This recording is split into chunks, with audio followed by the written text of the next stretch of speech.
പാലക്കാട് കലാക്ഷേത്ര കലാസാഹിത്യവേദിയുടെ 7ാമത് പുരസ്കാര വിതരണം മെയ് 25-ന് സുൽത്താൻപേട്ട ലൈബ്രറിയിൽ നടക്കുമെന്ന് ഭാരവാഹികൾ വാർത്താസമ്മേളനത്തിൽ പറഞ്ഞു.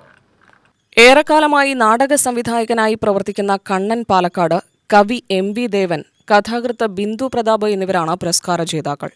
നവാഗത എഴുത്തുകാർക്കുള്ള പുരസ്കാരത്തിന് നോവലിസ്റ്റ് റാണി ജോൺ പരിമലയും കവയിത്രി മേഘ്ന ഹരിയും അർഹരായി.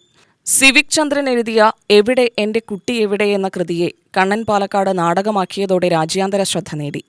ചെറുവരികളിലൂടെ ആഴമേറിയ ആശയങ്ങളാണ് ദേവന്റെ കവിതയെ വ്യത്യസ്തമാക്കുന്നത്. കലാസാഹിത്യ രംഗത്തുള്ളവർക്ക് പിന്തുണയും പ്രോത്സാഹനവും നൽകുന്നതിനാണ് കലാക്ഷേത്ര കലാസാഹിത്യവേദി പുരസ്കാരം ഏർപ്പെടുത്തിയതെന്നും ഭാരവാഹികൾ പറഞ്ഞു.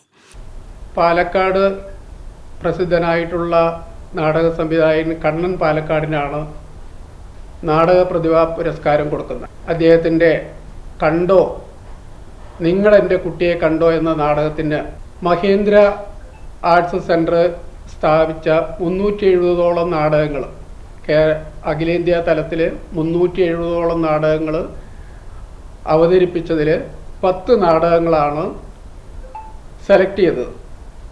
ഈ 10 നാടകങ്ങളിൽ ഒരു നാടകം ഡൽഹിയിൽ വെച്ച് അവതരിപ്പിക്കുന്നതിന് പാലക്കാട്ട് നിന്ന്, കേരളത്തിൽ നിന്ന് തിരഞ്ഞെടുത്ത നാടകം കണ്ണൻ പാലക്കാടിൻ്റെ കണ്ടോ, നിങ്ങൾ എൻ്റെ കുട്ടിയെ കണ്ടോ എന്നുള്ള നാടകമാണ്. അത് സിവിക് ചന്ദ്രനാണ് എഴുതിയിരിക്കണം. കണ്ണൻ പാലക്കാടാണ് സംവിധാനം ചെയ്തത്.